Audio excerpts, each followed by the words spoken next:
ब्रह्मसूत्र ग्रंथ में page number 930 और 923 पेज के ऊपर से 9 नंबर की पंक्ति है। अंतिम में आया है परिशेषात् विशेषण पक्षः परिगृह्यते। ठीक है, देखो भाई, तो बात यह चल रही है कि तृतीय अध्याय तृतीय पाद और तृतीय अध्याय के तृतीय पाद का यह 4 नंबर का अधिकरण चल रहा है और इस अधिकरण का विचार विषय बताया था ओम इत्येतत् अक्षरम उद्गीतम उपासित। इस श्रुति में जो ओम अक्षर और उद्गीत इनका सामानाधिकरण्य है वह किस अर्थ में है। तो 4 विकल्प किए गए थे, अध्यास, एकत्व, अपवाद और विशेषण विशेषवाद। इन 4 विकल्पों में से पहले 3 जो है अध्यास, अपवाद और एकत्व, ये यहाँ पर संभव नहीं है। उसको बताने के लिए इन पदों में सामानाधिकरण्य नहीं है, इस बात को बता दिया। और यदि अध्यास आदि पहले 3 पक्षों को किसी को भी मानते हैं तो क्या क्या दोष आते हैं इसका भी विवेचन किया।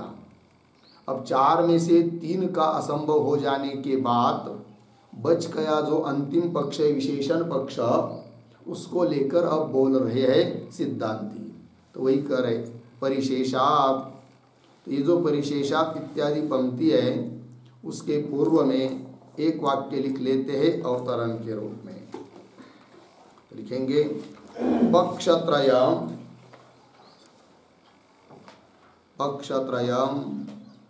सावध्यत्वेन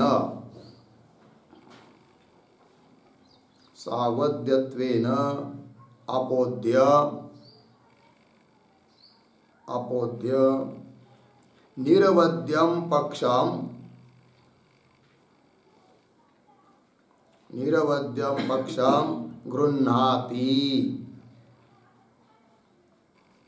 गृह्णाति परिशेषात् इति। ठीक है, देखिए भाई, तो पक्षत्रयम् ऊपर वाले 3 पक्ष सावध्यत्वेन सदोष होने के कारण अपोद्य उनका निराकरण करके अब निरवध्य अर्थात निर्दुष्ट दोष रहित जो पक्ष है विशेषण पक्ष उसको बता रहे हैं। तो परिशेषात्, तो तीनों की व्यावृत्ति हो गई, तो जो बचता है उसी को कहते परिशेषात्।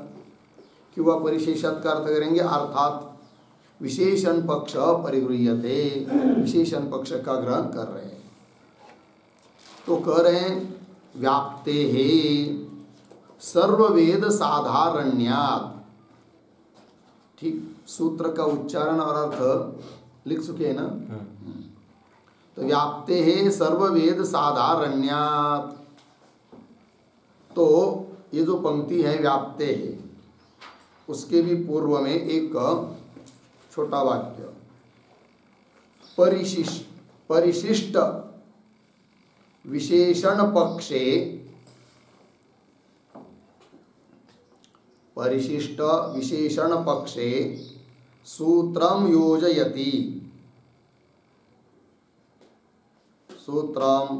योजयति व्याप्ते है इति।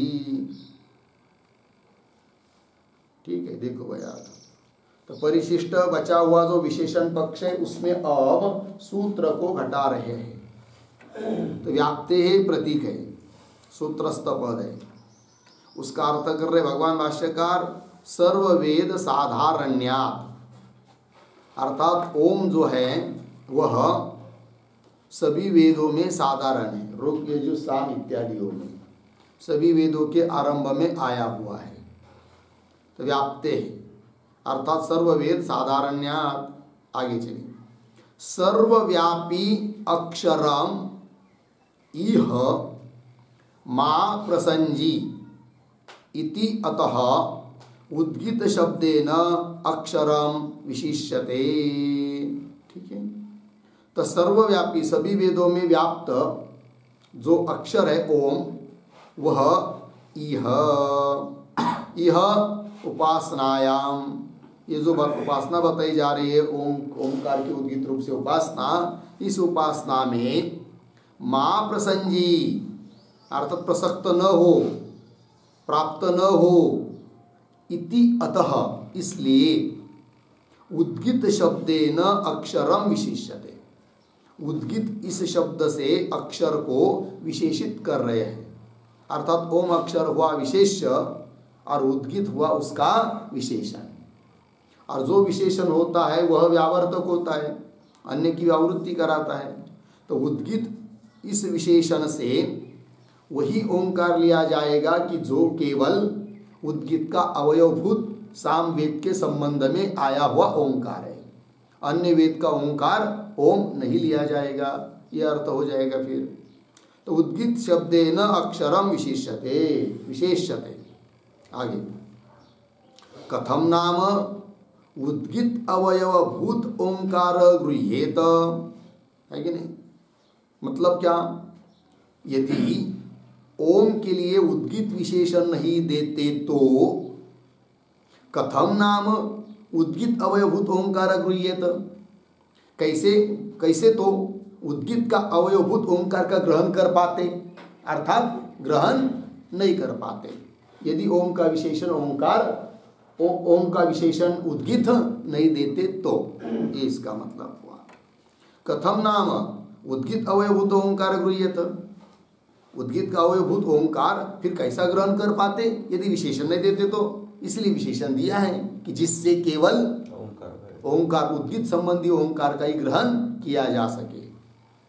कथम नाम उद्गीत अवयवभूत ओंकार गृह्येत, होगा इतनी पंक्ति। चलिए अब इस पर पूर्व पक्षी आक्षेप कर रहा है ननु इत्यादि पंक्ति से।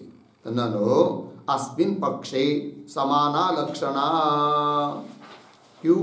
उद्गीत शब्दस्य अवयव, उद्गीत शब्दस्य अवयव लक्षणार्थत्वात्, ठीक है। देखिए भाई, ये जो पंक्ति चालू है ननु, उसके ऊपर लिखिए पूर्व पक्ष,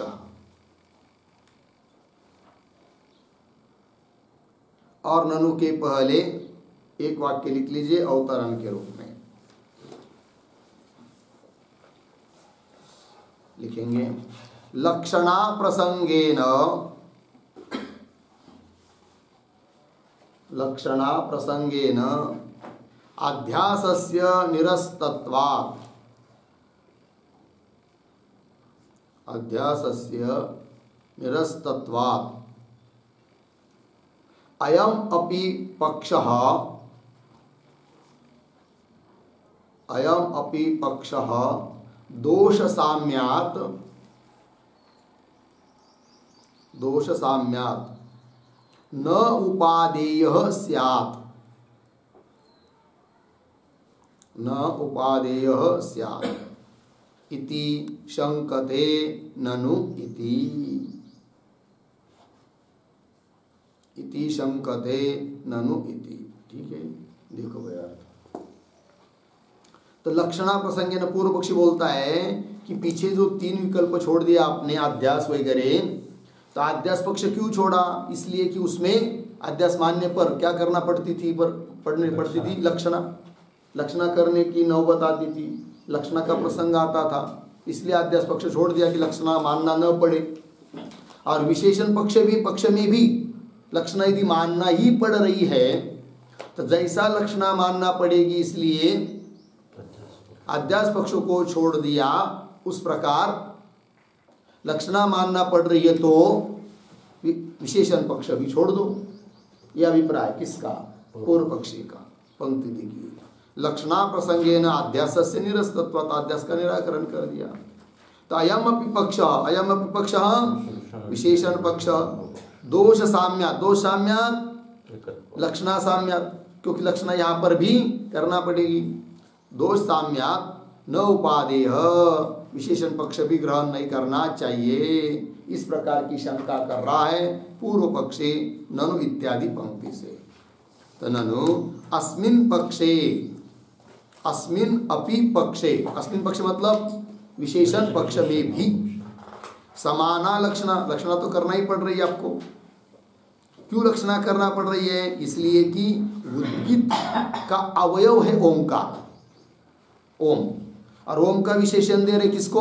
उद्गित को। तो उद्गित का अर्थ होता है समस्त उद्गित विद्या, किंतु आपको या वो पूरी तो लेनी नहीं है, उसका अवयवभूत ओंकार लेना है। और जब कोई शब्द बहुत सारे चीज़ों का वाचक हो किंतु उतने सब लेने नहीं है, उसमें से एक अंश लेना है, तब क्या करना पड़ती है? लक्षणा। यहाँ पर भी उद्गित शब्द के शब्द से केवल ओंकार का ग्रहण करने के लिए एक अवयव में तो लक्षणा करनी ही पड़ेगी। और यदि लक्षणा करना पड़ रही है तो वही पक्ष अच्छा नहीं था क्या? अध्यास पक्ष, क्योंकि उसमें भी तो थी क्या? लक्षणा। यह अभिप्राय पूर्व पक्षी का। पंक्ति देखिए, ननो अस्मिन् विपक्षे लक्षणा, अस्मिन् विपक्षे समाना लक्षणा। क्यों? उद्गित शब्दस्य अवयव, उद्गित शब्द का अवयव लक्षणार्थत्वा, उद्गित शब्द का अवयव जो ओम, वही लक्षणा का अर्थ है, वही लक्षणार्थ है। तो उद्गित शब्दस्य अवयव लक्षणार्थत्वात्, हो गया ना इतना? ये आक्षेप हुआ पूर्व पक्षी का। आगे चलिए, सत्यम एवं एतत्, इसके ऊपर लिखिए समाधानम।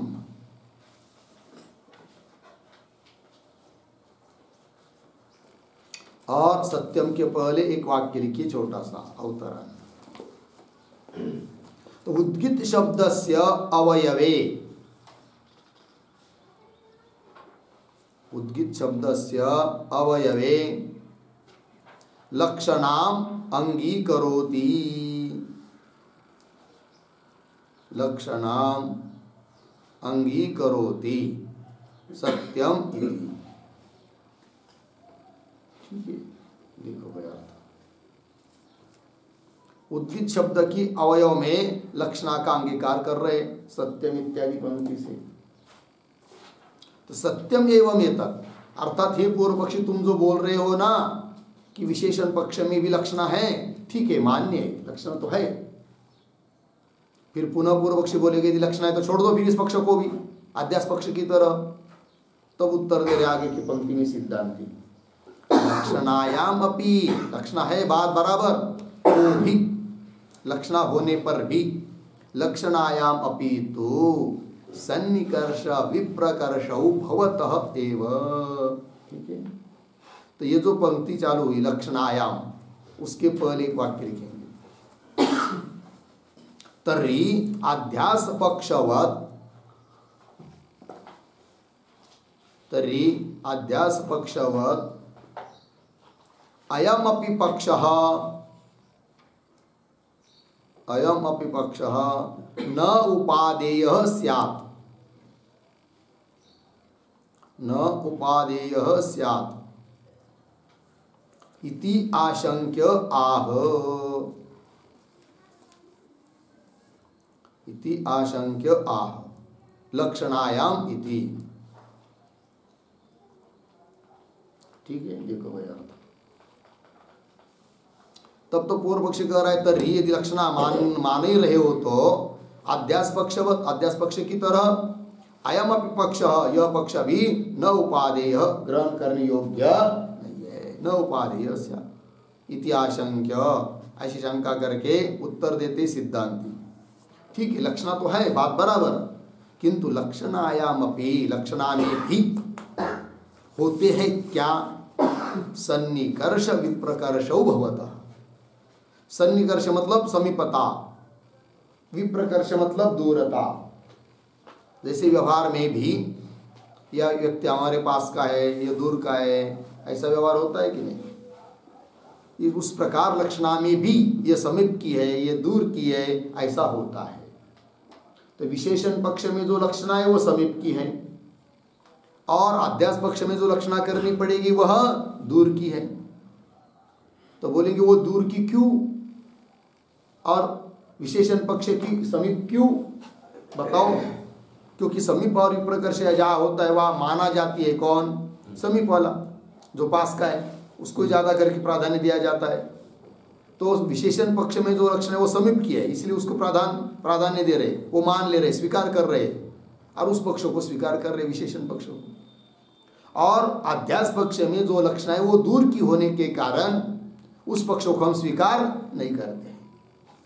किंतु प्रश्न उपस्थित होता है कि अध्यास पक्ष में जो लक्षण है वो विप्रकर्ष वाली है क्यों, और विशेषण पक्ष वाली लक्षणा सन्निकर्ष वाली समीप वाली है क्यों, उसको बता रहे आगे।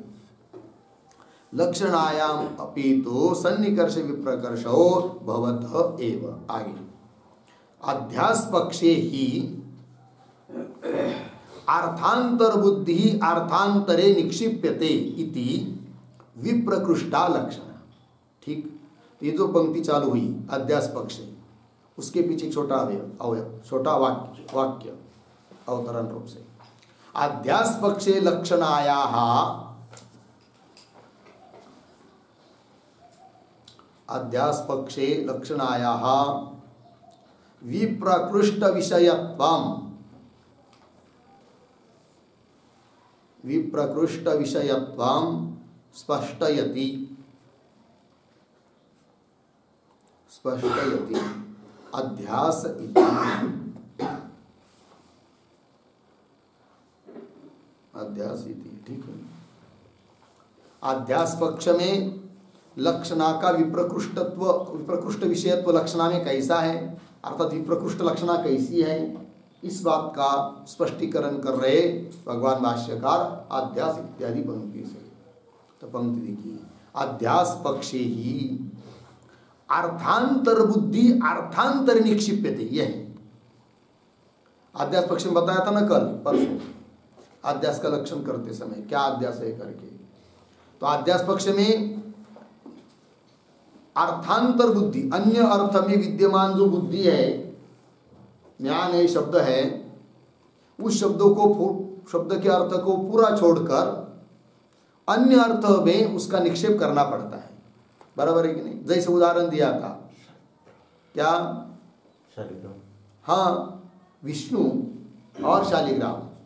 तो शालिग्राम पाषाण है और विष्णु भगवान की बुद्धि उस पाषाण में करनी है। तो विष्णु पद का जो मुख्य अर्थ है विष्णु भगवान, उसको छोड़कर पूरे अर्थ को छोड़कर शालिग्राम उसका अर्थ करना पड़ता है। शालिग्राम बुद्धि भी रहती है, वो बात अलग, किंतु शालिग्राम में वो बुद्धि करनी पड़ रही है। अर्थात तात्पर्य क्या, जिस शब्द की लक्षणा कर रहे उस शब्द के मुख्य अर्थों को पूरा छोड़ना पड़ रहा है। कहाँ पर, अध्यास पक्ष में। बराबर है। पंक्ति देखिए, अध्यास पक्षे ही अर्थांतर बुद्धि विष्णु इत्यादि में जो बुद्धि है वह अर्थांतरे शालिग्रामे निक्षिप्यते स्थाप्यते इति विप्रकृष्टा लक्षणा। पूरा अर्थ छोड़ना पड़ता है, इसलिए वो लक्षणा विप्रकृष्ट हुई। और विशेषण पक्ष में ऐसा नहीं है। तो क्या है फिर, तब दे रहे विशेषण पक्षे तु अवयवी वचनेन शब्देन अवयव समर्प्यते इति सन्निकृष्टा। ठीक, तो ये जो पंक्ति चालू है विशेषण पक्ष इत्यादि, तो विशेषण पक्ष इसके पूर्व में एक छोटा वाक्य लिखिए अवतरण। सिद्धांते लक्षणायाः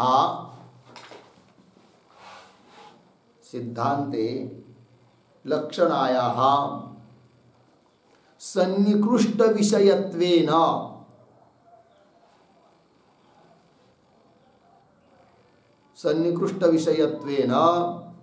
प्रबलत्वं प्रकटयति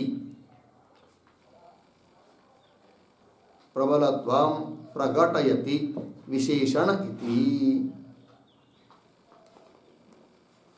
देखो भैया, सिद्धांत में तो लक्षणायाः सन्निकृष्ट विषयत्वेन, लक्षणा सन्निकृष्ट विषय वाली है, इसलिए वो प्रबल है, इस बात को स्पष्ट कर रहे हैं।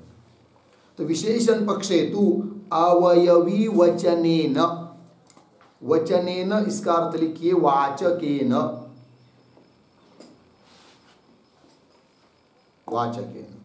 ठीक है। अब देखिए, अवयवी वचनेन शब्देन, अवयवी का दो शब्द है, अवयव अवयवी। अवयव होता है पार्ट, कारण, छोटा एक भाग, और अवयवी मतलब समस्त अवयव वाला अवयवी कार्य। जैसे घट अवयवी है, कपाल अवयव है, तंतु अवयव है, पट अवयवी है।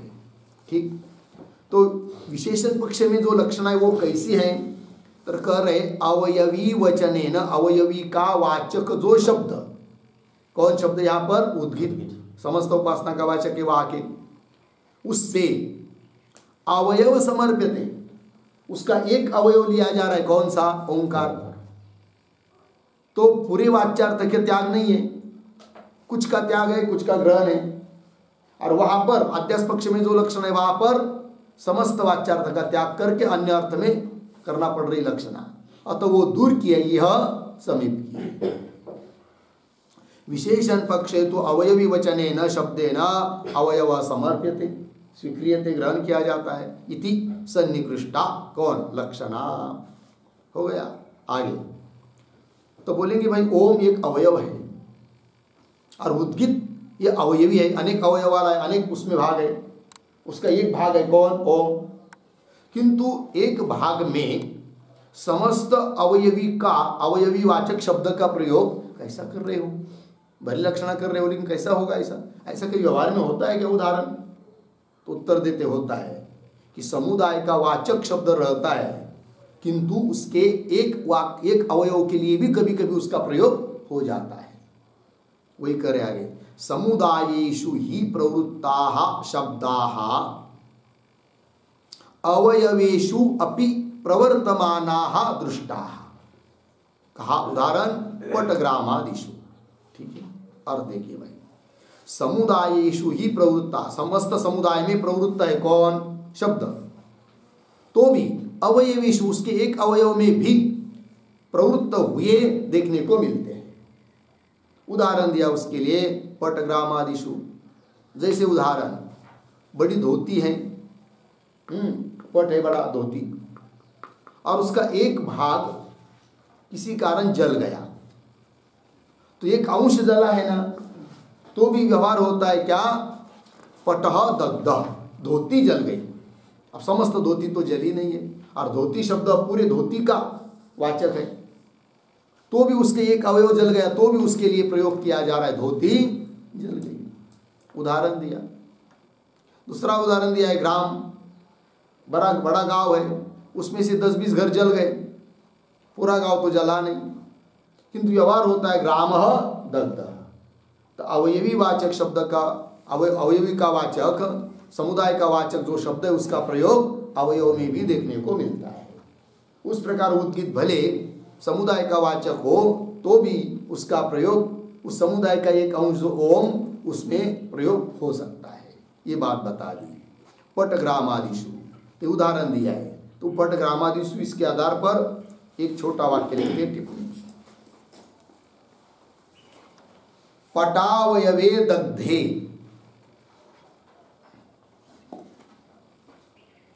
पटावयवे दग्धे पटः दग्धः,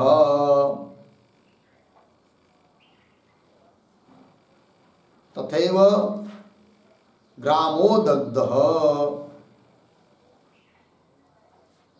ग्रामो दग्धः इति तदेक देश दाहे अपि, तदेक देश दाहे अपि,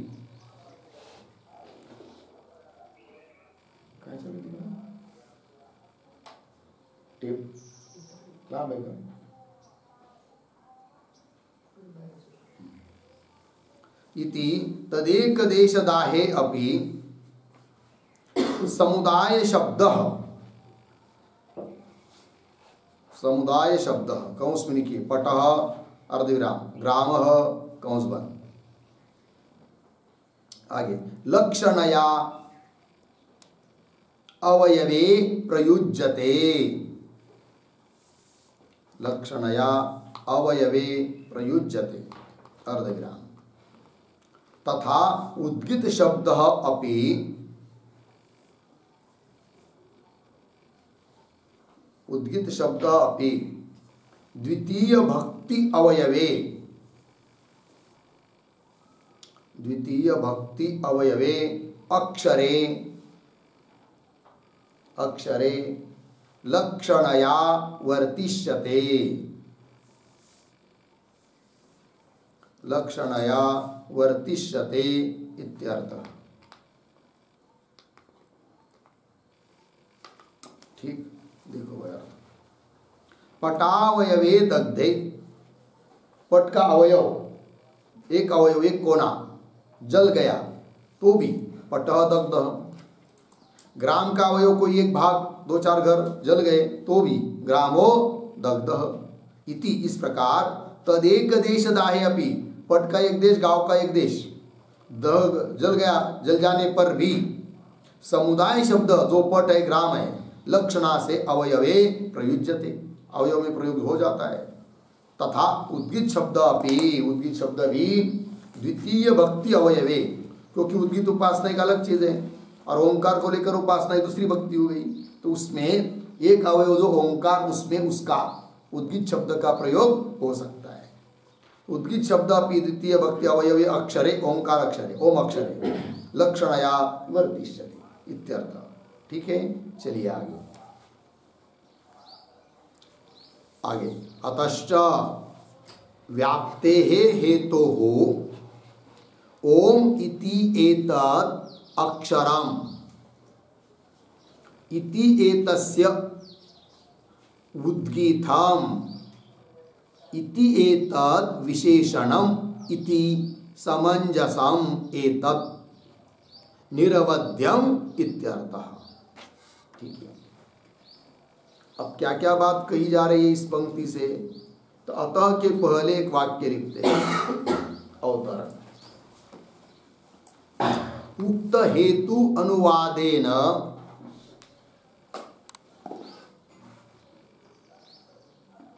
उक्त हेतु अनुवादेन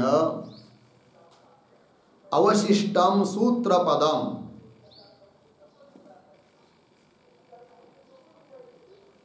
अवशिष्टम सूत्रपदम व्याकुर्वन्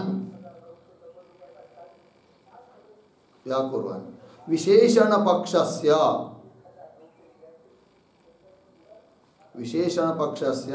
निरवध्यत्वम्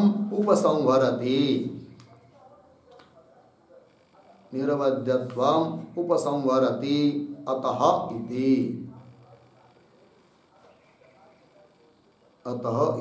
ठीक, अर्थ को देखिए।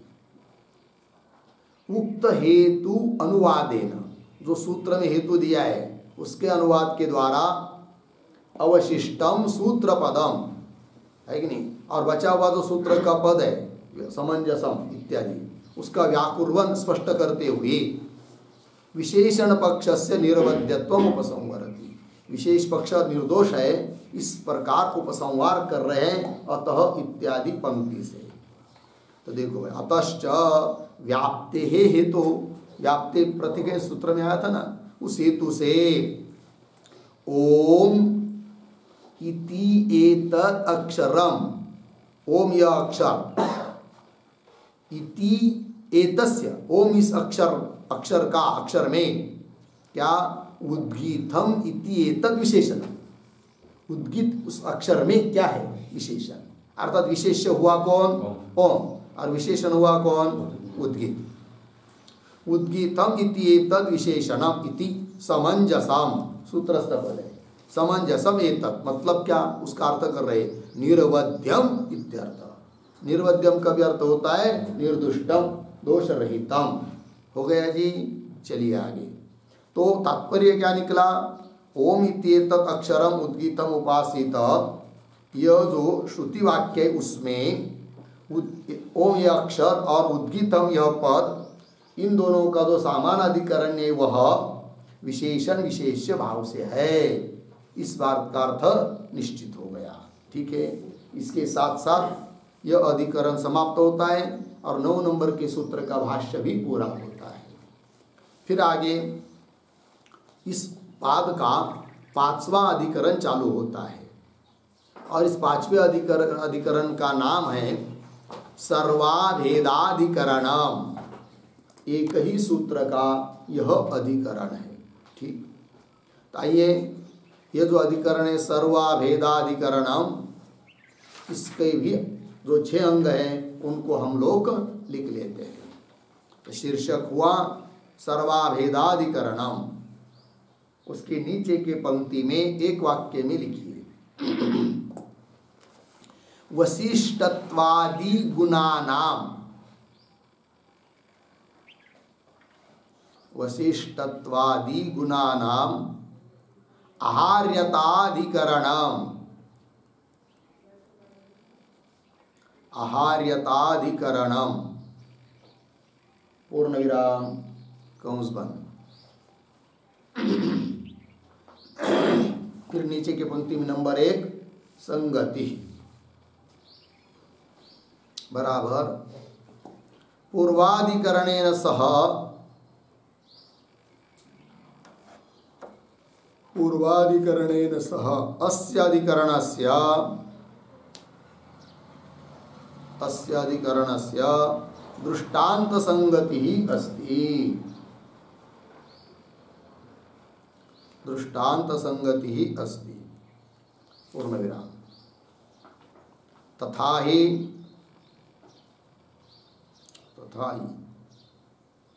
पूर्वाधिकरणे,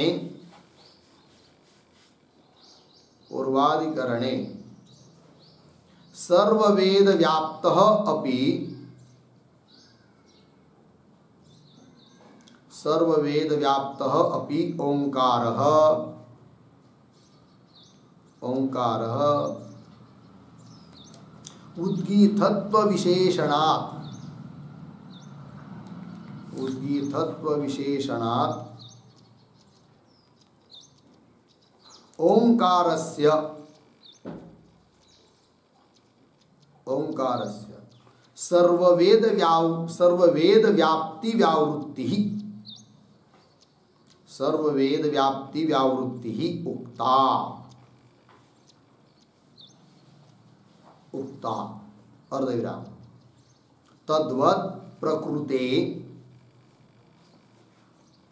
तद्वत् प्रकृते उद्धरण चिन्ह में एवं विद्वान, उद्धरण चिन्ह बंद, इति प्रकृत गुणमात्र ग्राहक, प्रकृत गुणमात्र ग्राहक एवं शब्दात्, एवं शब्दात् शाखांतर गुण व्यावृत्ति ही स्यात्, शाखांतर गुण व्यावृत्ति ही स्यात् पूर्ण विराम। इति दृष्टांत संगति ही अस्ति, दृष्टांत संगति ही अस्ति। ठीक है, देखो भाई अर्थ तो सर्वावेदाधिकरण है, क्या बताना इस अधिकरण में, तो एक शब्द में एक वाक्य में लिख दिया, वशिष्ठत्वादि गुणानाम आहार्यताधिकरणम। वशिष्ठत्वादि जो गुण अन्य शाखा में बताए हैं उनको अन्य शाखा में भी ग्रहण कर सकते हैं, करना चाहिए, आहार्यता उपसंहार करना चाहिए, इस बात को बताने के लिए अधिकरण है। फिर संगति बता रहे हैं, तो पूर्व अधिकरण के साथ इस अधिकरण की दृष्टांत संगति है। वो कैसे, तो उसका स्पष्टीकरण कर रहे तथा ही पंक्ति से। तो पूर्वाधिकरणे पीछे के अधिकरण में सर्ववेद व्याप्त अपि ओंकार, यद्यपि ओंकार सभी वेदों में क्या है, व्याप्त है, तो भी उद्गीतीय विशेषण देने से, उद्गीतत्व विशेषणात्, उद्गीतीय विशेषण देने से क्या हो जाता है, ओंकार में जो सर्ववेद की व्याप्ति है उसकी व्यावृत्ति हो जाती है, केवल उद्गीत का अवयभूत ओंकार ही लिया जाता है, बाकी का नहीं। ठीक है ना, तो ओंकार में ओंकारस्य सर्ववेद व्याप्ति व्यावृत्ति उक्ता, ये हुआ पीछे के अधिकरण। तद्वत् अब यहाँ पर भी इस अधिकरण में भी प्रकृते एवं विद्वान ऐसा वाक्य आएगा कौशिकी उपनिषद का। इति तो प्रकृत गुणमात्र ग्राहक, तो यह भी एवं विद्वान, यह वाक्य में आया हुआ जो एवं शब्द है वह उस प्रकृत प्रसंग में जितने गुण हैं उतने का ही ग्राहक होना चाहिए, अन्य का नहीं, ऐसा कहेगा पूर्व पक्षी। अर्थात अन्य की व्यावृत्ति और यहाँ का ग्रहण, इस प्रकार। एवं विद्वान इति प्रकृत गुण मात्र ग्राहक एवं शब्दात, एवं शब्द से क्या, शाखांतर गुण व्यावृत्ति। जैसे वहाँ पर पीछे के अधिकरण में क्या कि सर्ववेद व्यावृत्ति, सर्ववेद व्याप्ति की व्यावृत्ति, उस प्रकार यहाँ पर भी शाखांतर गुणों की व्यावृत्ति होती है। अतः यह बन गया, पीछे का दृष्टांत बन गया इसके लिए, तो दोनों की संगति बन गई। कौन, दृष्टांत संगति। आगे चलिए फिर नंबर 2 पर विषय बराबर प्राणोपासनायाः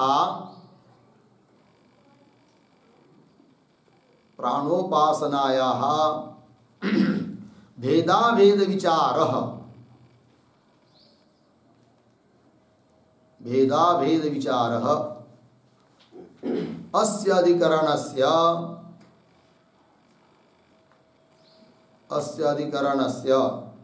विचार विषयः अस्ति,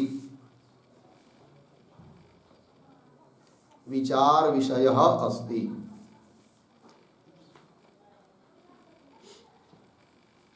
ठीक, तो प्राणोपासना का भेदाभेद विचार, प्राणोपासना अन्य अन्य शाखा में आई हुई एक है, कहना अलग अलग है, इस प्रकार। तो भेदाभेद विचार अस्य अधिकरणस्य विचार विषय अस्ति। और यदि अभेद है तो गुणों को उपसंहार हो जाता है, फिर भिन्न भिन्न है तो गुणों को उपसंहार नहीं होता है।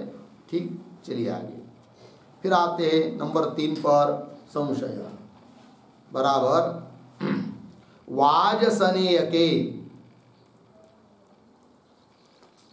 वाजसनेयके छांदोग्ये च,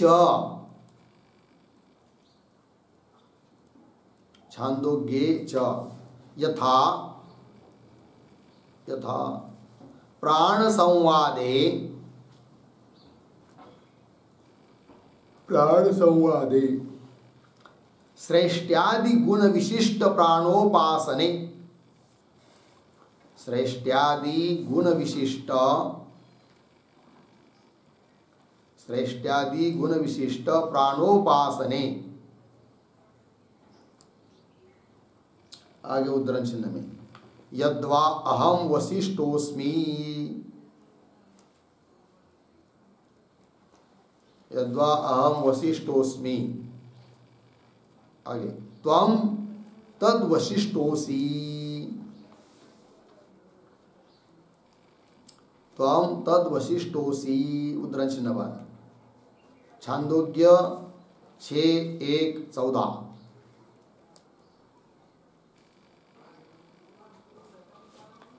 हो गए आगे इत्यादिना, इत्यादिना वशिष्ठत्वादयः गुणाः अपि, वशिष्ठत्वादयः गुणाः अपि श्रूयन्ते, श्रूयन्ते अर्धविराम न तथा, न तथा कौशितक्यादि शाखासु, न तथा कौशितक्यादि शाखासु, पूर्णविराम तत्र किम, तत्र किम अन्यत्र उक्ताः, अन्यत्र उक्ताः वशिष्ठत्वादि गुणाः, वशिष्ठत्वादि गुणाः तद अनुक्तस्थले, तद अनुक्तस्थले न उपसंह्रियन्ते, न उपसंह्रियन्ते अथवा उपसंह्रियन्ते, अथवा उपसंह्रियन्ते इति भवति संदेहः, इति भवति संदेहः। ठीक है, देखो भाई अर्थ तो संशय बता रहे वाजसनेय के छांदोग्य च अर्थात वाजसनेय मतलब बृहदारण्यक उपनिषद और छांदोग्य उपनिषद में यथा जिस प्रकार प्राण संवादे प्राण संवाद के प्रसंग में क्या कहा गया है श्रेष्ठादि गुण विशिष्ट प्राणोपासने श्रेष्ठत्व वगैरह गुण से विशिष्ट प्राण की उपासना के प्रसंग में आया है यद्वा अहम वशिष्ठोस्मि त्वं तद वशिष्ठोसि जैसे मैं वशिष्ठ हूँ वशिष्ठ गुण से युक्त हूँ उस प्रकार वह तुम्हारा ही वशिष्ठ गुण है त्वं तद वशिष्ठोसि ऐसे अन्य वागादि चक्षुरादि इंद्रिय प्राण को कहते हैं कि हमारे में जो वशिष्ठत्वादि गुण है ना वो हमारा काय का भाई वो तो हे प्राण तुम्हारा ही तो है क्योंकि प्राण के निमित्त से इनमें सब व्यवहार होता है वागादियों में यद्वा अहम वशिष्ठोस्मि तो हम तद वशिष्ठोसी वही तो तुम वशिष्ठ हो अर्थात तुम्हारी वशिष्ठता हमारी वशिष्ठता सचमुच तुम्हारी ही है ये इसका मतलब ऐसे वागादि इंद्रिय बोल रहे प्राण को तो इत्यादिना वशिष्ठत्वादय गुणा अपि श्रूयन्ते अर्थात वागादियों में जो वशिष्ठत्वादि गुण कहे गए हैं उनका प्राण में अर्पण किया जा रहा है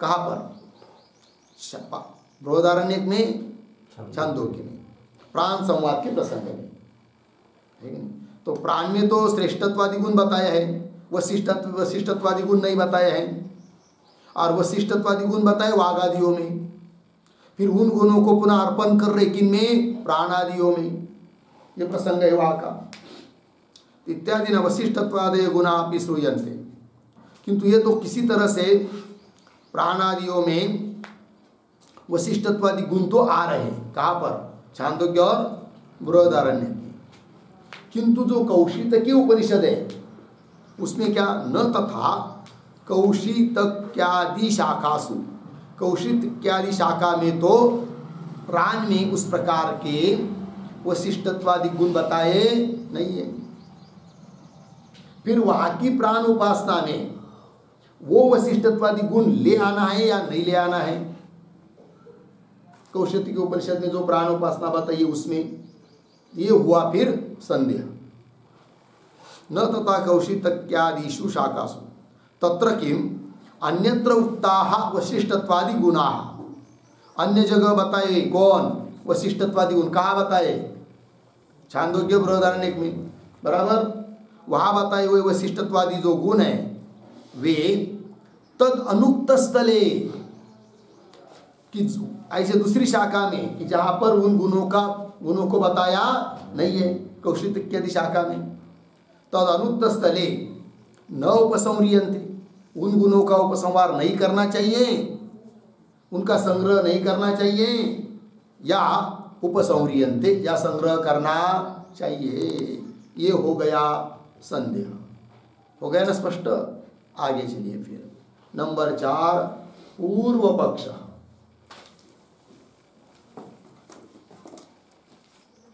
पूर्व पक्ष आगे उत्तरण चिन्ह में य एवं विद्वान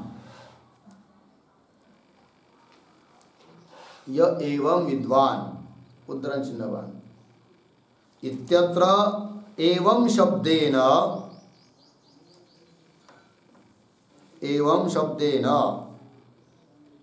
सन्निहित तत्तत् शाखोक्त गुणानां सन्निहित तत्तत् शाखोक्त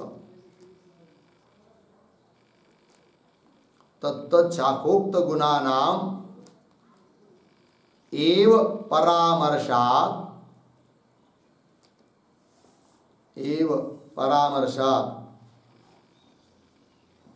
आगे तन्मात्र विशिष्ट उपासनस्य युक्तत्वात् अर्धविराम न अन्यत्र वसिष्ठत्वादयः गुणाः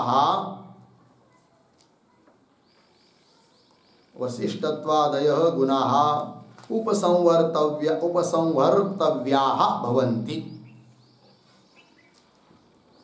उपसंहर्तव्याः भवन्ति इति पूर्वपक्षः। इति पूर्वपक्षः। ठीक है, देखो भाई यार, तो पूर्व पक्षी बोल रहा है यह एवं विद्वान इत्यत्र एवं शब्देन, एवं शब्द आया है, तो एवं शब्द किसका ग्राहक है फिर? एवं शब्देन सन्निहित तत्त शाखोक्त गुणानाम एव परामर्शा। सन्निहित में उस शाखा में बताए हुए जो गुण, उन गुणों का ही केवल स्वीकार करता है, परामर्श करता है। कौन? एवं शब्द। इत्यत्र एवं शब्देन सन्निहित तत्त शाखोक्त गुणानाम एव परामर्शा, ग्रहण होने से तन्मात्र विशिष्ट उपासनस्य युक्तत्वात्, अतः उतने गुण से विशिष्ट जो उपासना है वही वहां पर युक्त है। काय कर रहे हैं? काटी गया। उपासनस्य युक्तत्वात् न अन्यत्र वशिष्ठत्वादय गुणाः उपसंवर्तव्या भवन्ति, न कान्वय भवन्ति के साथ। इसलिए अन्य बताए, अन्यत्र बताए हुए, अन्य शाखा में कहे हुए जो वशिष्ठत्वादि गुण है उनका उपसंहार नहीं करना चाहिए अन्य जगह की जहाँ उनका कथन नहीं है। ये कह रहा है कौन? पूर्व पक्षी। अर्थात वो वहाँ की प्राणोपासना अलग, यहाँ की प्राणोपासना अलग, ये अर्थ निकल आता है फिर। ठीक, फिर आगे नंबर 5 पर सिद्धांत बराबर तत्त शाखायाम,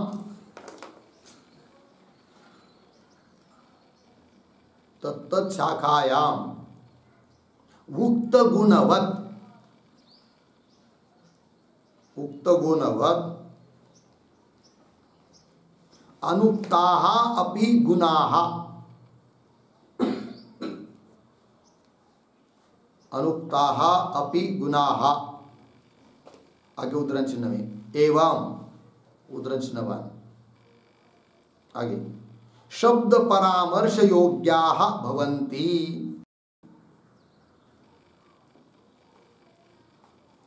शब्द परामर्श योग्याः भवन्ति, पूर्ण विराम, कौंस में लिखी कुतः प्रश्न चिन्ह, आगे की तरफ बांध देकर कौंस बांध।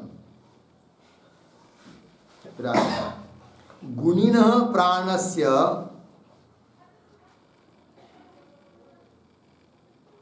गुणिनः प्राणस्य एकत्वेन, एकत्वेन तद्वारा गुणानां, तद्वारा गुणानां बुद्धिस्तत्वात्, बुद्धिस्तत्वात्, पूर्ण विराम। आगे यथा देवदत्तः, यथा देवदत्तः मथुरायाम् अध्यापयन् दृष्टः, मथुरायाम् अध्यापयन् दृष्टः, अर्धविराम। पुनः पाटलिपुत्र नगर्यां, पुनः पाटलिपुत्र नगर्यां अनध्यापयन् दृष्टः अपि, अनध्यापयन् दृष्टः अपि अध्यापकत्वेन एव, अध्यापकत्वेन एव प्रत्यभिज्ञायते, प्रत्यभिज्ञायते, पूर्ण विराम। तथा, तथा छांदोग्यादौ, छांदोग्यादौ वशिष्ठत्वादि गुणयुक्ततया, वशिष्ठत्वादि गुणयुक्ततया उपलब्धः प्राणः,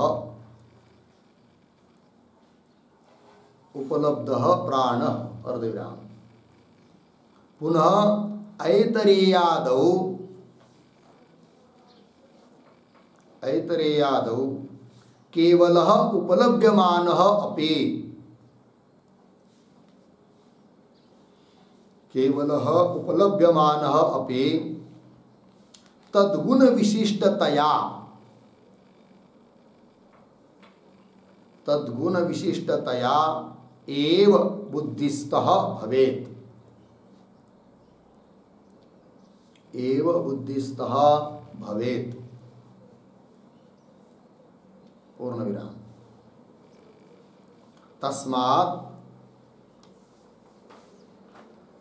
तस्मात् एवं शब्द परामर्श योग्यत्वात्, एवं शब्द परामर्श योग्यत्वात् वशिष्ठत्वादिकम, वशिष्ठत्वादिकम उपसंहर्तव्यम इति सिद्धान्तः, उपसंहर्तव्यम इति सिद्धान्तः। ठीक है, देखो भाई यार, तो सिद्धांती क्या कहते हैं कि सिद्धांतियों का अभिप्राय यह है कि प्राण विद्या सभी शाखाओं में एक होने के कारण उस शाखा के बताए हुए गुण भले ही शाखा में न बताए हो तो भी उसका उपसंहार करना चाहिए, यह अभिप्राय। तो पंक्ति देखिए, सिद्धांत तत्त शाखायाम उक्त गुणवत, उस शाखा में कहे हुए गुण की तरह अनुक्ता अपि गुणाः, और दूसरी शाखा में गुण कहे हुए नहीं हो तो भी अनुक्ता अपि गुणाः एवं शब्द परामर्श योग्या भवन्ति, एवं शब्द से उनका परामर्श करने के लिए वो योग्य है, अर्थात उनका उपसंहार यहाँ पर कर सकते हैं। बोलेंगे क्यों? कुतः? इसलिए कि गुणिनः प्राणस्य एकत्वेन, गुण वाला जो प्राण वो वहाँ का और यहाँ का एक ही है, एकत्वेन तद्वारा उस प्राण के माध्यम से गुणानाम बुद्धिस्तत्व, वो गुण बुद्धिस्त है और बुद्धिस्त वस्तु का ग्राहक होता है कौन? एवं शब्द। अतः एवं शब्द से वो गुण भी ग्राह्य है जो कि इस शाखा में नहीं बताया है किंतु उस शाखा में उसी प्राण के संबंध में बताया है, तो वो गुण भी उपसंहार करने योग्य है, ये कह रहे हैं। तद्वारा गुणानाम, हाँ, बुद्धिस्तत्व। आगे उदाहरण देकर समझा रहे हैं। यथा देवदत्त नाम का कोई मनुष्य है और आपने उसको मथुरा में देखा, किंतु इस स्थिति में देखा कि वो पढ़ा रहा था बच्चों को, अध्यापक है वो। फिर उसके बाद 1-2 महीने के बाद आप गए पाटलिपुत्र नगरी में और योगा योग वहाँ पर वही देवदत्त आपको मिला, किंतु वो भी यात्रा के लिए आया था, अभी तो पढ़ा नहीं रहा है। तो पढ़ाना अध्यापकत्व गुण से विशिष्ट कहाँ देखा था? मथुरा में। और यहाँ पर पाटलिपुत्र में अध्यापकत्व गुण से युक्त नहीं दिखाई दे रहा है, तो भी आप उसको मानते हैं कि अध्यापक है करके, तो वहाँ के गुण का उपसंहार यहाँ हो जाता है, क्योंकि वो देवदत्ता और ये देवदत्ता एक ही है। उसी प्रकार प्राण उपासना में हर एक शाखा में अलग अलग हो तो भी प्राण सभी जगह एक है, अतः एक जगह उसके लिए गुण कुछ बताया है, वो गुण दूसरी जगह कदाचित नहीं बताया है, तो भी उस गुण से विशिष्ट उस प्राण को मानना चाहिए, उन गुणों का उपसंहार करना चाहिए। कौन कहते हैं? सिद्धांत। लगी पंक्ति को देखिए। यथा देवदत्त मथुरायाम अध्यापयन, पढ़ाता हुआ दृष्ट देखा गया, पुनः पाटलिपुत्र नगरी में, चाहे कोई नगरी लीजिए अन्य जगह, अनध्यापयन दृष्ट, न पढ़ाता हुआ देखा, तो भी अध्यापकत्वेन एव प्रत्यभिज्ञायते, तो भी अध्यापक रूप से उसकी क्या होती है? प्रत्यभिज्ञा। वही यह अध्यापक देवदत्त है, इस प्रकार से। तथा उस प्रकार, ये तो दृष्टांत हुआ, उस प्रकार छांदोग्यादौ वशिष्ठत्वादि गुण युक्ततया उपलब्ध प्राण। छांदोग्यादि उपनिषदों में वशिष्ठत्वादि गुण से युक्त उपलब्ध है कौन? प्राण। पुनः ऐतरेयादि उपनिषदों में केवल उपलभ्यमान, केवल मतलब वशिष्ठत्वादि गुण से रहित उपलब्ध है कौन? प्राण। पुनः ऐतरेयादो केवल उपलभ्यमान अपि तद्गुण विशिष्टतया, उन्हीं वशिष्ठत्वादि गुण से विशिष्ट के रूप में, गुण से युक्तता के रूप में एव बुद्धिस्थ भवेत, बुद्धिस्थ होता है। ठीक है ना? कौन? वो प्राण। तस्मात्, इसलिए एवं शब्द परामर्श योग्यत्वात्, एवं शब्द से परामर्श करने योग्य है गुण। अन्य शाखा के भी एवं शब्द परामर्श योग्यत्वात् वशिष्ठत्वादिकम उपसंवर्तव्यम, वशिष्ठत्वादि गुणों का उपसंहार होता ही है, होना ही चाहिए। ये कह रहे कौन? सिद्धांती। हो गया इतना? आगे चलिए। नंबर 4 प्रयोजन।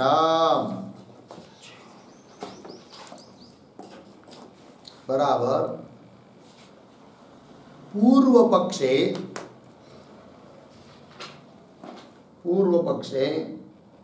गुणानाम अनुपसंहारः फलं भवति। गुणानाम अनुपसंहारः फलं भवति। पूर्ण विराम। सिद्धांते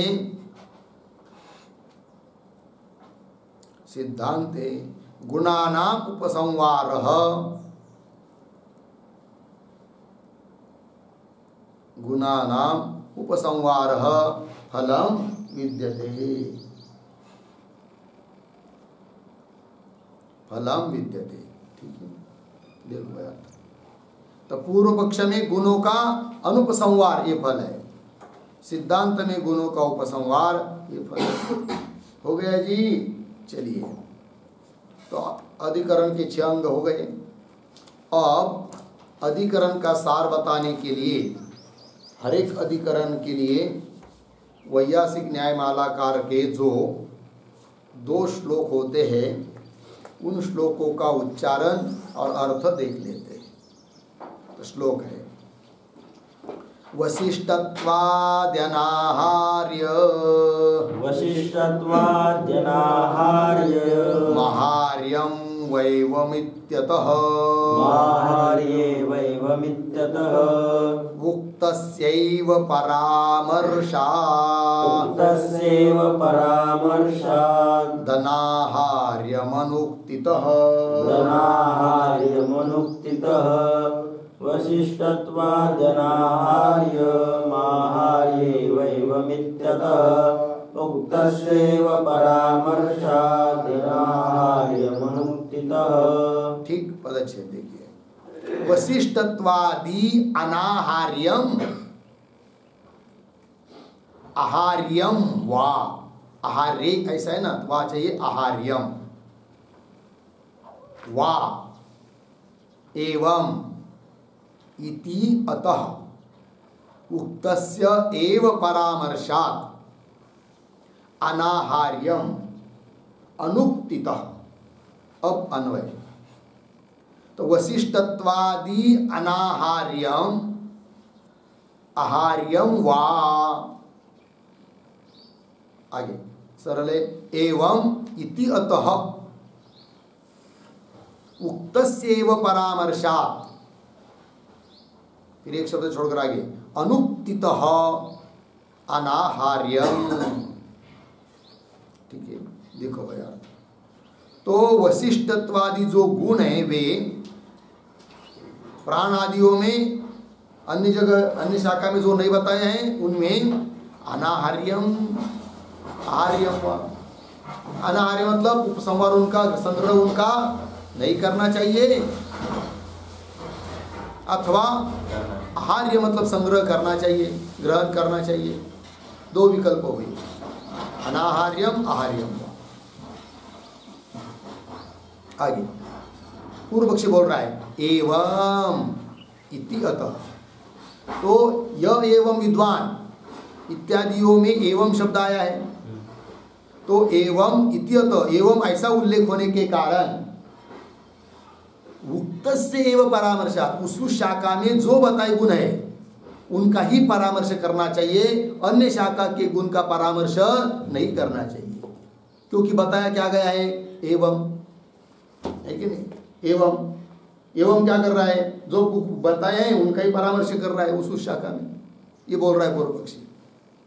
एवं इति अतः उक्तस्य एव परामर्शात्। दूसरी बात अनुक्तित एवं शब्द है, अन्य शाखा में बताया, इस शाखा में बताया नहीं है, अनुक्तित बताया नहीं है, इसलिए अनाहार्यम एवं शब्द से अन्य शाखा के गुणों का आहरण ग्रहण कथन नहीं होना चाहिए, संग्रह नहीं होना चाहिए। कौन कह रहा है, पूर्व पक्षी। बात लगी, आगे चलिए। अब सिद्धांतियों का श्लोक। प्राणद्वारेण बुद्धिस्तम वसिष्ठत्वादिनेतर एवं शब्द परामर्श योग्य माहार्यमिष्यते। प्राणद्वारेण बुद्धिस्तं वसिष्ठत्वादिनेतर एवं शब्द परामर्श योग्यमाहार्यमिष्यते।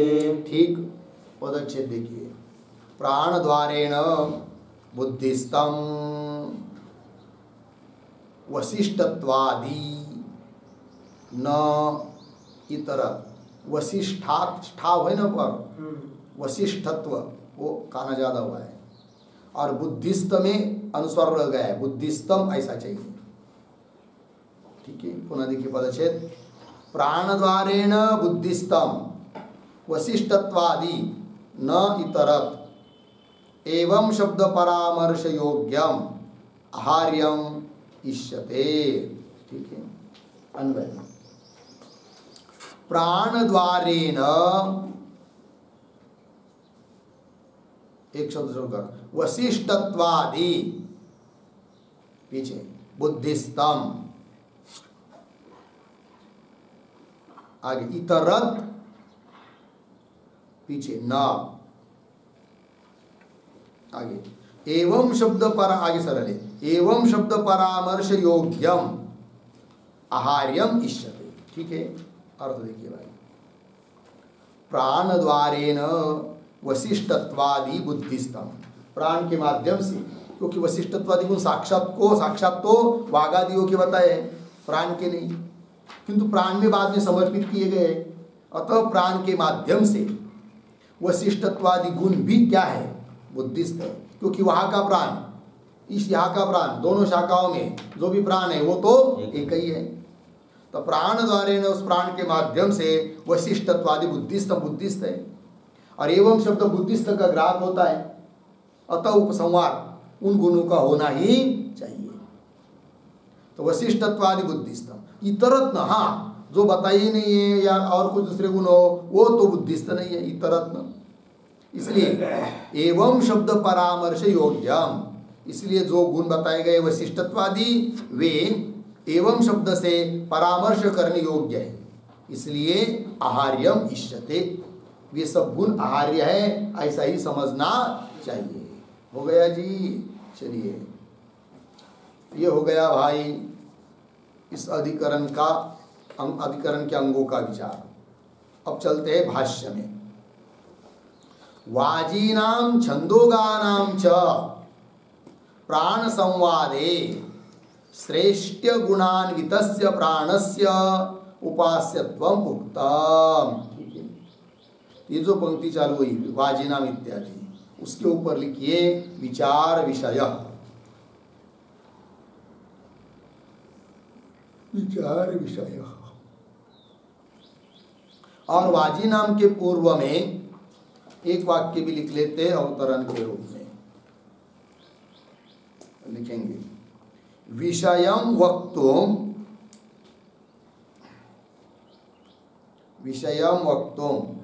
सम्मतम अर्थम आह, सम्मतम अर्थम आह वाजिनाम इति। ठीक है, देखिए भाई, इस अधिकरण का मुख्य रूप से विषय कौन है, उस बात को बताने के लिए पहले सम्मत अर्थ को, दोनों शाखा वालों के लिए या सभी शाखा वालों के लिए सम्मत जो अर्थ है उसको पहले कह रहे हैं। तो पंक्ति को देखिए, वाजी नाम छंदोगा नाम च प्राण संवादे, ठीक है ना। वाजी नाम अर्थात वात्सनी शाखा का अध्ययन करने वाले लोग बृहदारण्यक शाखा, और छंदों की शाखा का अध्ययन करने वाले लोग छंदोग लोग, उनके तो प्राण संवाद में क्या श्रेष्ठ गुणान्वितस्य प्राणस्य उपास्यत्वम उक्तम। वाजी लोगों ने और छंदोग लोगों ने प्राण के संवाद के प्रसंग में श्रेष्ठादि गुण से युक्त, अन्वित युक्त जो प्राण, उस प्राण को उपास्य के रूप में कहा है। अर्थात दोनों जगह उपास्य कौन हुआ, प्राण, और वो कैसा प्राण, श्रेष्ठादि गुणों से युक्त है, वो प्राण है। आगे चलिए, वागादयः अपि हि तत्र वसिष्ठत्वादि गुणान्विताः उक्ताः अर्धैरा ते च गुणाः प्राणे पुनः प्रत्यर्पिताः यद्वा अहं वसिष्ठास्मि त्वं तद् वसिष्ठोऽसि इत्यादिना। ठीक है, पहले शब्दों का अन्वय, दो शब्द छोड़कर आया है, दो तीन शब्द छोड़कर, तत्र, उसके पीछे ही, फिर शुरू में वागादयः अपि, आगे वसिष्ठत्वादि गुणान्विताः युक्ताः उक्ताः, आगे ते च गुणाः, एक शब्द छोड़कर, पुनः पीछे प्राणे, आगे प्रत्यर्पिताः। अर्थ को देखिए भाई, तत्र ही वागादयः अपि वसिष्ठत्वादि गुणान्विताः युक्ताः, वहाँ पर उन्हीं, वहीं पर छांदोग्य बृहदारण्यक में वागादिक जो गुण है, वागादिक जो है इंद्रिय, वागादिक को भी प्राण कहते हैं, तो वागादि इंद्रिया है कि नहीं, उनको क्या बताया भाई, तत्र ही वागादयः अपि वसिष्ठत्वादि गुणान्विताः उक्ताः। वागादिक इंद्रिया कैसी बताइए, वसिष्ठत्वादि गुणों से युक्त बताइए, ठीक है। और उपास्य के रूप में कौन बताया है, प्राण, और वो प्राण कैसा बताया है, श्रेष्ठादि गुणों से युक्त। फिर उसी प्रसंग में वही उपनिषदों में शाखाओं में वाणी वगैरह का भी उल्लेख हुआ है, वर्णन हुआ है, और उस वाणी वगैरह में गुण बताए, वो कौन, वशिष्ठत्वादि, हाँ, वशिष्ठत्वादि गुण से युक्त बताए, कौन, वागादि, ये बताए हैं। तो प्राण को भी बताया श्रेष्ठादि गुण से युक्त, उसी प्रकरण में वागादि को भी बताया वशिष्ठत्वादि गुण से युक्त, इतनी बात लगी। फिर आगे वशिष्ठत्वादि गुण से युक्त वागादि को बताने के बाद फिर आगे जाकर बताया तेज गुणाः, जो वागादियों में वशिष्ठत्वादि गुण है ना, वे पुनः प्राणे प्रत्यर्पिता। साक्षात तो पता नहीं प्राण का ये गुण है करके, किंतु जैसे ये वागादि गुण है वे गुण प्राण में भी अर्पित किए गए हैं। वो कैसे, कौन वाक्य से, किस भाव से, वो आगे दे रहे हैं, पुनः प्राणे प्रत्यर्पिताः समर्पिताः अर्पिताः।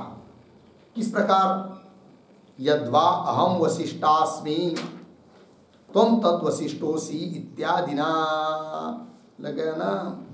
जैसे कि यद्वा अहम, मैं, वसिष्ठास्मि, है कि नहीं, वसिष्ठास्मि मतलब मैं वशिष्ठ गुण से युक्त हूं।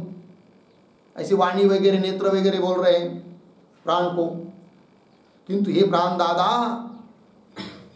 हमारे में जो वशिष्ठत्वादि गुण है ना, अरे भाई हमारे में काहे के वो सामर्थ्य है, त्वं तद वशिष्ठोऽसि, वे सब तो तुम्हारे कारण ही हमारे में वशिष्ठत्व है, तुम ही सचमुच वशिष्ठ हो।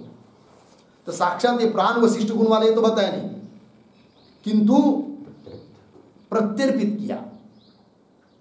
क्या हमारे है कि नहीं, जिस व्यवहार में हम लोग बोलते कि नहीं, है कि नहीं? क्या बोलते हैं, अरे भाई हमारे में क्या सामर्थ्य है, वो तो भगवान हमसे करवाता है, तो भगवान की तो गुण है, भगवान भी कर रहा है, भगवान कर रहा है, तो भगवान में अर्पित करते हैं हम लोग अपने भी धर्म।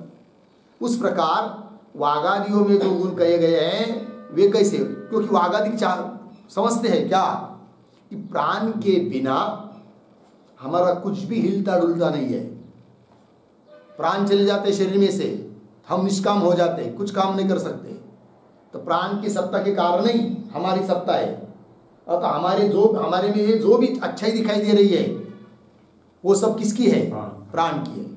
अतः हे प्राण भाई, ये तो तुम ही सचमुच वशिष्ठ आदि गुण से युक्त हो, ऐसे प्राण में अर्पण की है कौन, वशिष्ठत्वादि गुण। इतनी बात लग रही है ना। भाव वहां का पंक्ति देखिए,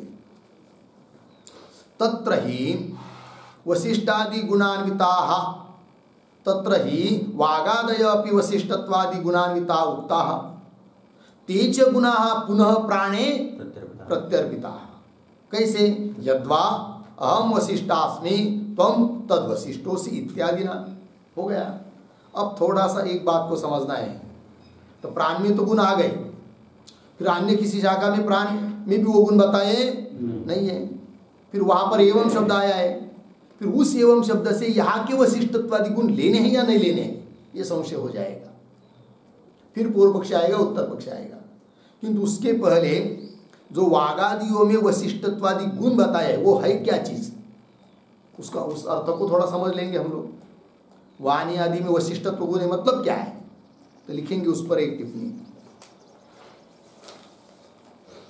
लिखेंगे। वाचः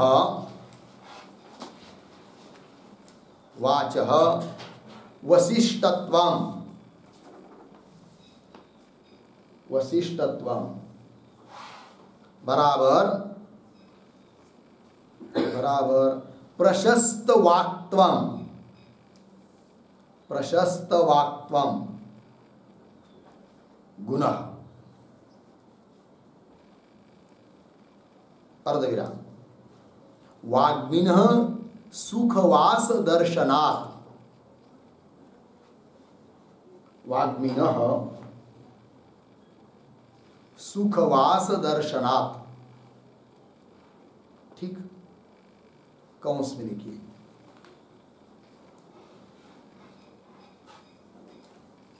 सुख से रहना, सुख से रहना, अर्धविराम। वक्ता वक्तृत्व गुण से, वक्ता वक्तृत्व गुण से सुख से निवास करता है,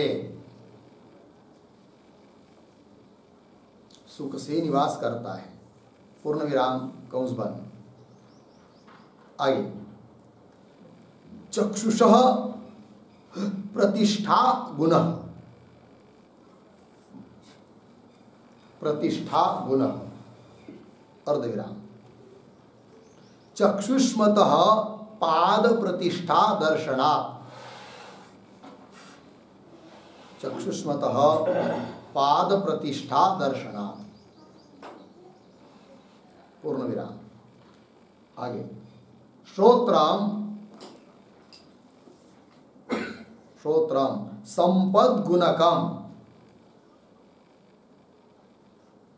संपद गुणकम, अर्धविराम। श्रवणात् सर्वार्थ संपत्तेः, श्रवणात् सर्वार्थ संपत्तेः, कौंस में लिखिए। संपद बराबर, संपद बराबर सभी चीजों से संपन्न होना, सभी चीजों से, सभी वस्तु से संपन्न होना, अर्धविराम या पूर्ण विराम। मनुष्य श्रोत्रादि इंद्रिय से, मनुष्य श्रोत्रेंद्रिय से, श्रोत्रादि नहीं, मनुष्य श्रोत्रेंद्रिय से, श्रोत्र इंद्रिय से वेद शास्त्र श्रवण करके, वेद शास्त्र श्रवण करके सभी वस्तु से संपन्न होता है।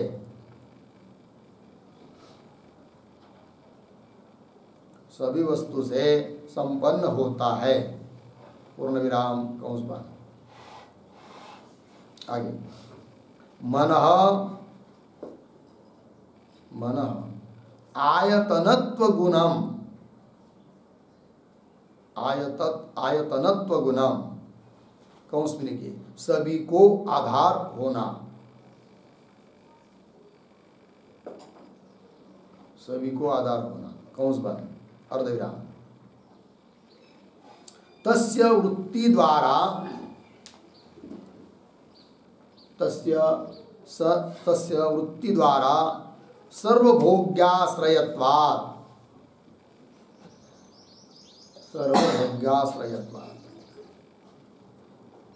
कंस में लिखिए मन अपने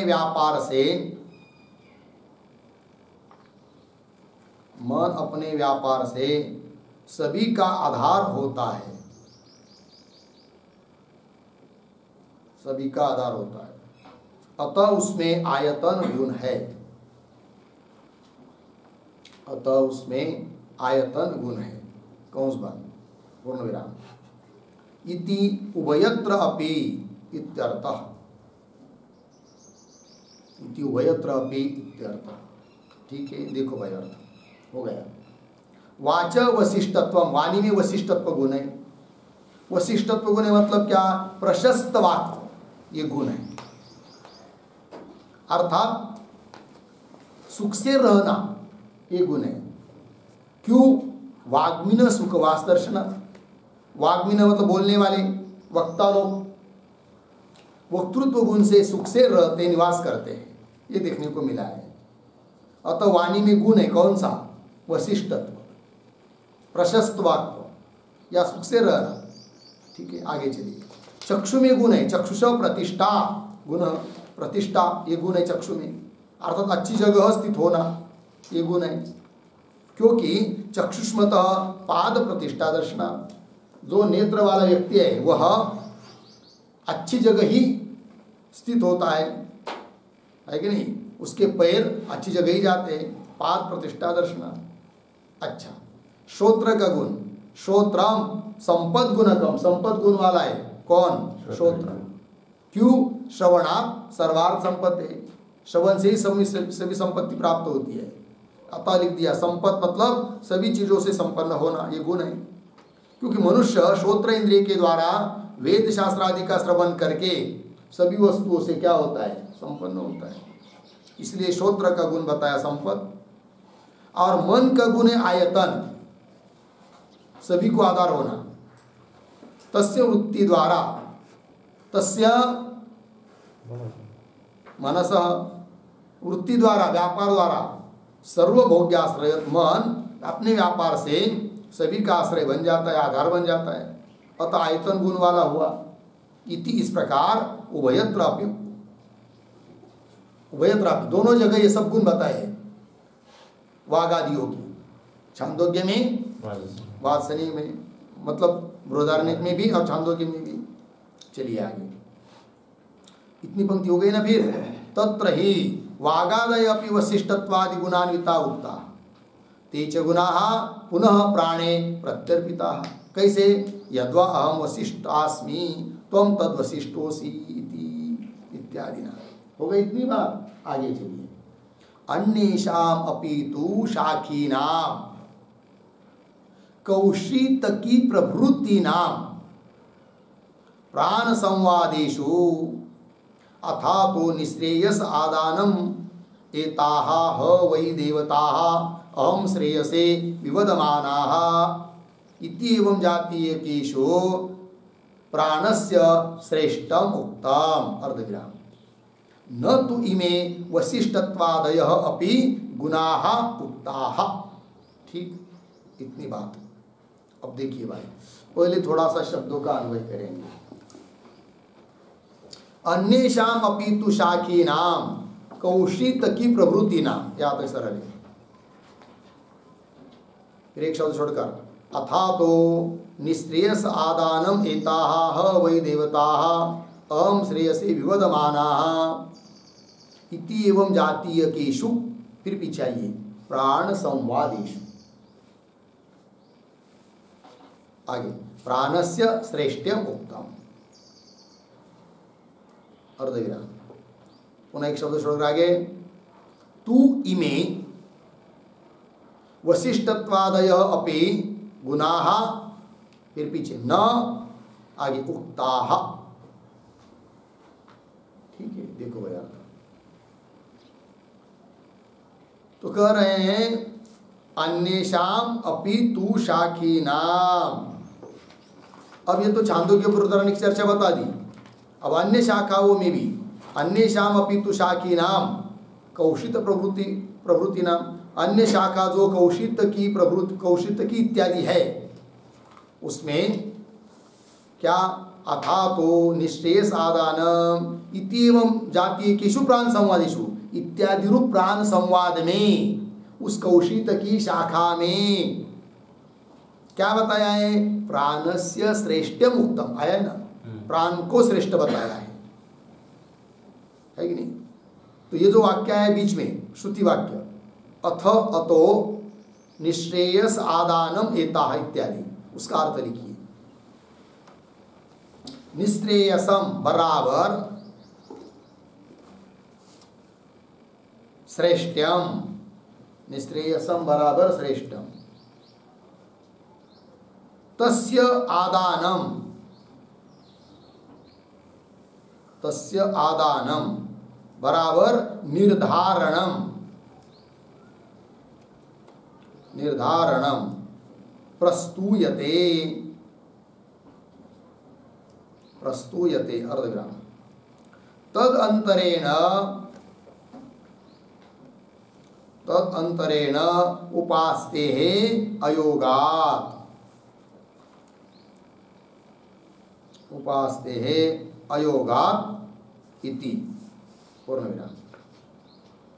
आगे प्रतीक, एताः वै देवताः, एताः वै देवताः बराबर वागादि अभिमानिन्यः, वागादि अभिमानिन्यः अर्धविराम। आगे अहम श्रेयसे प्रतीक है बराबर स्वकीय श्रेष्ठत्वाय, स्वकीय श्रेष्ठत्वाय विवदमानाः भवन्ति इत्यर्थः, विवदमानाः भवन्ति इत्यर्थः।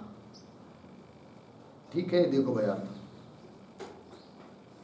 अतः निश्रेयसम का अर्थ कर दिया श्रेष्ठ्यम, और तस्य आदानम, आदानम प्रतीक है, आदानम मतलब निर्धारणम, प्रस्तुयते, कौन श्रेष्ठ है इसका निर्धारण का, निर्धारण की वहां पर प्रस्तावना की गई है, निश्चय करना है कौन श्रेष्ठ है करके। फिर आगे, क्योंकि तदंतरेण कौन श्रेष्ठ इसके बिना उपास्य अयोगात, उपासना ही नहीं बन पाएगी, अतः श्रेष्ठ कौन इसका निर्धारण करना उचित है। तब हम लोगों में से कौन श्रेष्ठ है ऐसे विवाद करने लगे वागादि, वही करे एताः वही देवता, देवता मतलब कौन? वागादि अभिमानिनी देवता। अहम श्रेयसे स्वकीय श्रेष्ठत्वाय, मैं श्रेष्ठ हूँ, मैं श्रेष्ठ हूँ, इसके लिए इस प्रकार विवाद करने लगे। ठीक है, आइए भाष्य में। तो अन्येषाम अपि तु शाकीनाम कौशित की प्रवृत्ति नाम, अन्य शाखा जो कौशित की है उसमें भी अथा तो निःश्रेयसादानम ह वै देवताम श्रेयसे विवदमानाः इति एवं जातीय केषु, पीछे आया है प्राण संवादेषु, इस प्रकार के प्राण संवाद में प्राणस्य श्रेष्ठम उक्तम, प्राण श्रेष्ठ है, प्राण में श्रेष्ठता वगैरह गुण कहे गए हैं। तु परंतु इमे वशिष्ठत्वादय अपि गुणाः न उक्ताः, किंतु उस कौशित के उपनिषद में भी वशिष्ठत्वादि गुण प्राण के नहीं बताए हैं, केवल बताए कौन? श्रेष्ठत्वादि गुण बताए हैं।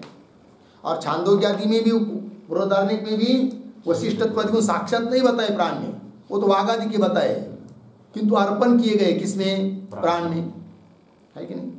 तब प्रश्न उपस्थित होता है कि उस कौशिक की ब्राह्मण में वाक्य आता है अथो यह एवं विद्वान, फिर एवं शब्द से